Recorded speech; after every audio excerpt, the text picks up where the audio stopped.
Muito boa tarde, bom dia, boa noite, conforme a hora que nos estiverem a ouvir. Estamos aqui em mais uns diálogos luso-atlânticos. Comigo está o Dr. Rui Badaró e hoje iremos falar sobre algumas das temáticas que nos têm preocupado relativamente a processos de crime e outras situações legais que nós entendemos que podem ser interessantes abordar. Começando já por uma das questões que eu penso que é importante que todos analisemos, tem a ver com a existência de criminosos bons e de criminosos maus.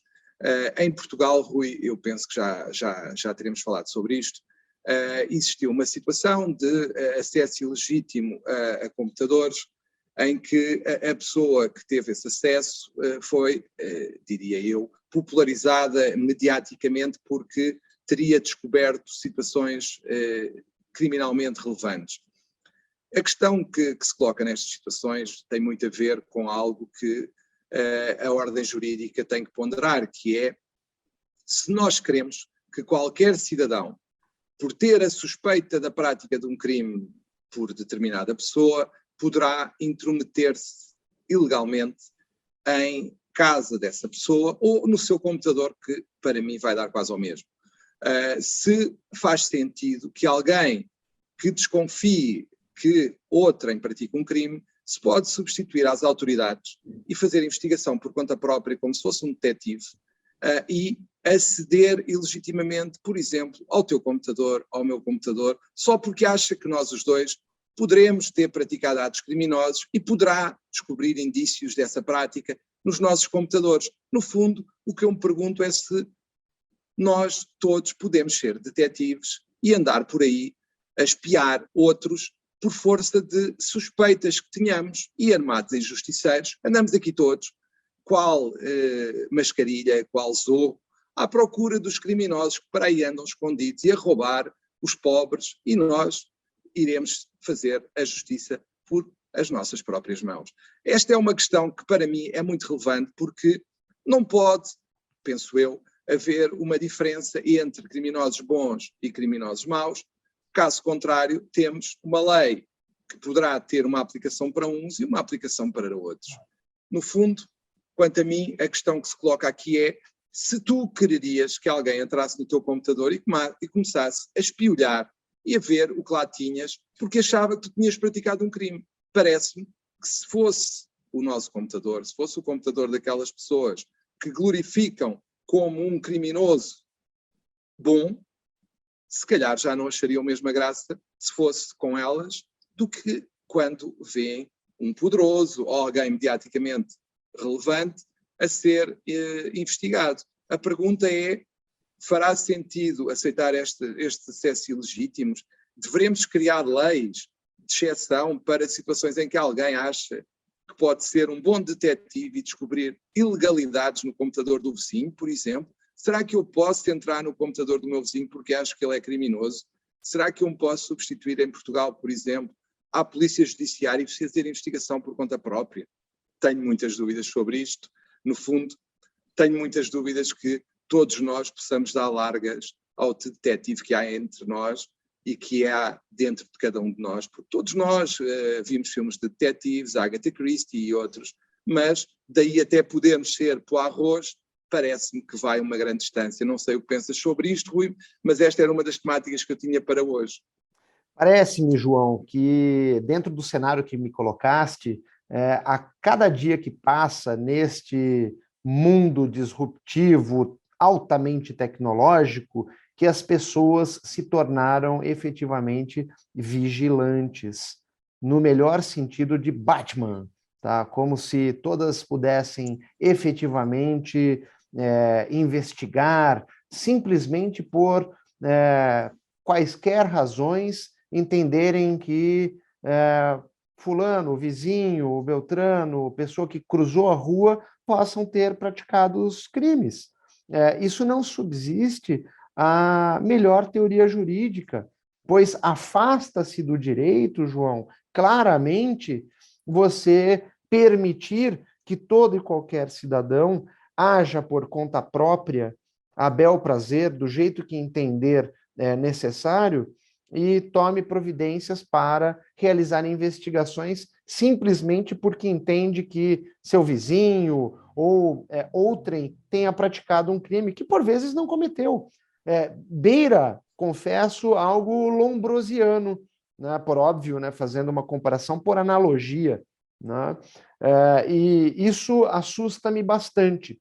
Aqui no Brasil já tivemos situações nesse sentido, e situações nesse sentido, notadamente com relação a crimes digitais. E a preocupação vem justamente do fato, João, que ao você permitir ou aceitar esse tipo de postura, nós estaremos, reitero, nos afastando do direito e, para ser preciso, do justo, do que é justiça. Eu penso que, no fundo, a questão é se podemos dar largas ao Batman que há em nós. No fundo, é isso que está em causa, porque ao aceitarmos este tipo de comportamentos como lícito, ou pelo menos glorificado socialmente, estamos de alguma forma a normalizá-lo socialmente. E ao normalizar este tipo de comportamentos, parece-me que terá que haver das duas ou uma repressão pura e dura, e não havendo os criminosos tratados de uma forma e os criminosos tratados de outra forma, ou então teremos que adaptar a legislação às situações.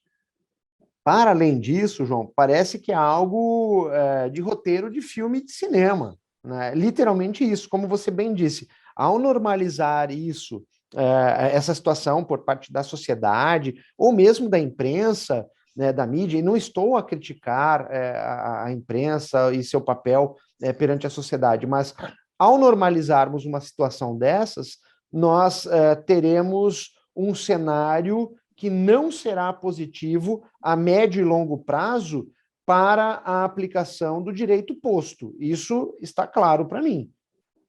E depois há outra questão que eu também queria abordar hoje, que não tem a ver diretamente com esta, mas no fundo acaba por falar também de legislação que poderá ter ou não que ser repensada, que é a questão da desigualdade entre advogados e Ministério Público no processo de crime em Portugal. Ou seja, na prática, nós temos, de um lado, o Ministério Público, que, não obstante os processos poderem estar em fase de inquérito ou em segredo de justiça, ainda, não é? Na fase de inquérito em segredo de justiça, como é normal em Portugal, se durante essa fase há uma verdadeira igualdade de partes e de armas entre o Ministério Público e os advogados. Porquê?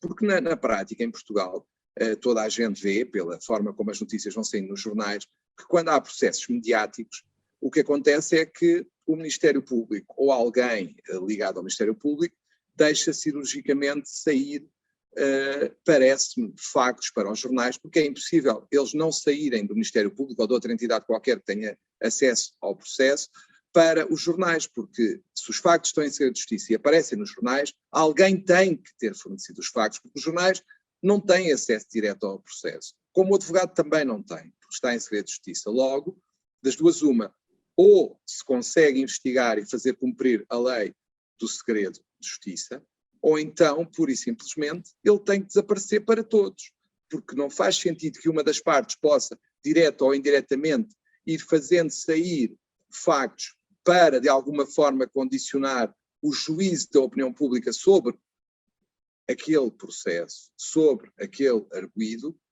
quando os advogados não têm acesso ao processo e, por outro lado, por causa do segredo de justiça, também não podem aceder ao processo e, por último, ainda têm um estatuto da Ordem dos Advogados que, se calhar, tem que haver uma análise das duas, uma, ou a lei do segredo de justiça é efetivamente executada e feita cumprir, e desse modo todos estão em igualdade e ninguém pode falar do processo até terminar o segredo de justiça, ou então os advogados têm que repensar em que termos é que podem falar sobre o processo, porque por um lado tem o segredo de justiça e por outro lado tem um estatuto da Ordem dos Advogados que os proíbe de falar.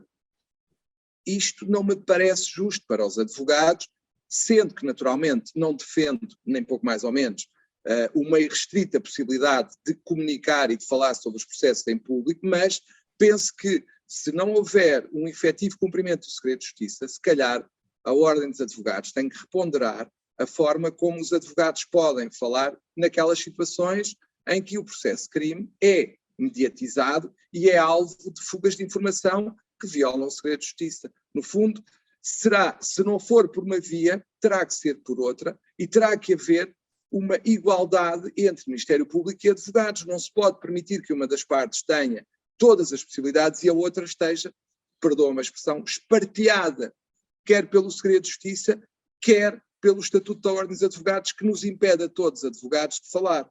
Isto é uma questão que tem que ser ponderada, porque não faz sentido que nenhuma das partes esteja claramente acima da outra, como acontece atualmente em Portugal com o Ministério Público.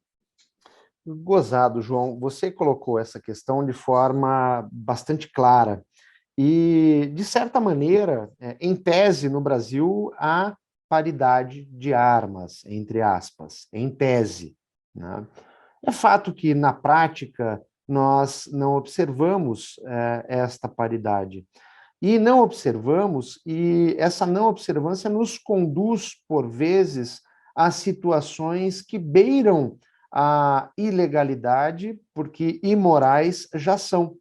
Não é uma nem duas, às vezes, que casos como eu poderia citar para você, casos em que as partes, magistrado e Ministério Público, se imiscuem, e, em tese, isso jamais deveria ocorrer.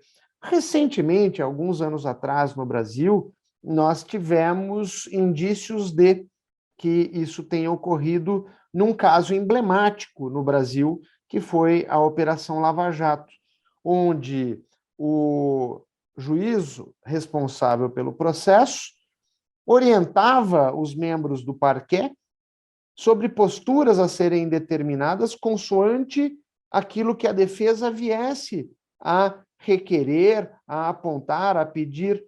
Isso é totalmente inadmissível. Aliás, como disse, para além de imoral, beira a ilegalidade. E me parece, João, que nós temos um problema com relação aos casos midiáticos, não é de hoje. É que escancararam-se na atualidade por conta da facilidade de acesso à informação. Nós temos frisado isso diuturnamente nos nossos diálogos. A facilidade de acesso à informação por conta das novas tecnologias existentes escancaram esse problema de forma visceral. Como resolver isso? Será necessário, tenho certeza, que a Ordem dos Advogados, seja do Brasil, seja a de Portugal, dê atenção específica a casos que envolvam repercussão midiática. Concorda? Concordo perfeitamente, até porque a questão em Portugal levanta-se e levantou-se sempre, porque todos têm consciência, parece-me, que não é a mesma coisa julgar alguém num processo mediático ou num processo não mediático. Nós sabemos que factos, por exemplo, podem não ser relevantes num processo mediático, serão relevantes num processo não mediático, ou ao contrário. Por exemplo, contavam que em Portugal, a propósito de um caso muito conhecido, o Alzheimer, no caso conhecido não foi considerado e num caso não conhecido foi considerado como situação que justificaria uma pena suspensa. E no caso do mediático não foi aceito. Portanto, é óbvio que temos que considerar de forma diferente o que é diferente e não podemos ignorar que há diferença entre os casos mediáticos e os casos não mediáticos. E mais, também há outra questão, que estas constantes fugas de informação e ao segredo de justiça, no fundo, estas violações do segredo de justiça, conduzem a que a presunção de inocência desapareça, porque a pessoa é condenada em praça pública, sempre, como já falámos anteriormente, e o princípio da presunção de inocência desaparece completamente, porque socialmente a pessoa, perdoa-me, é queimada na praça pública. E o que é que acontece? Nós temos que, uma lei diz que o cidadão se presume inocente até ao trânsito em julgado, mas na prática, socialmente, ele tem o vexame social até sempre. Porquê? Porque uma coisa é o princípio, outra coisa é o fim, porque quando chegamos ao fim do processo já ninguém quer saber do que é que aconteceu. Ele já foi queimado na praça pública. E este é o grande problema, porque eu tenho conhecimento de uma situação em que alguém é acusado e mediatizada a acusação, ele é obrigado a deixar o seu emprego em Portugal e ir trabalhar para a Espanha e depois nem sequer chega a haver acusação. Só que entre esta fase inicial e a fase do arquivamento do processo, mediaram 3 anos e, entretanto, ele foi queimado na praça pública e foi obrigado a sair de Portugal para a Espanha. E outra coisa que também acontece é que todos nós sabemos que muitas das vezes, quando há, por exemplo, 1, 2 ou 3 arguidos ou mais, que se tenta, através dos mídias, deixar sair a informação que um deles denunciou os outros e revelou os esquemas, quando não é verdade, para tentar provocar divisão nos depoimentos. Ou seja, a utilização dos mídias para provocar, eventualmente tentar provocar confissões ou a denúncia mútua, porque eles podem estar numa posição em que ninguém denuncia ninguém, mas começam a ouvir que houve um que falou, já sabemos como é que as coisas funcionam, não é? Aliás, João, aproveitando esta tua fala, me faz lembrar um caso que já vou convidar os nossos participantes, os nossos ouvintes e aqueles que nos assistem no YouTube a aproveitarem o nosso programa na próxima semana, que nós vamos tratar do caso do Johnny Depp. É isso, né? É isso mesmo. E para concluir, mesmo para concluir, que eu penso que já estaremos a ultrapassar o nosso tempo, a última coisa que eu queria colocar como questão é: fará sentido a existência de leis que não são aplicadas, que não há uma verificação da sua violação e, no fundo, a imputação de responsabilidades aos culpados, como na lei do segredo de justiça em Portugal, que toda a gente sabe que as violações existem, mas depois os culpados não aparecem, ou raramente aparecem?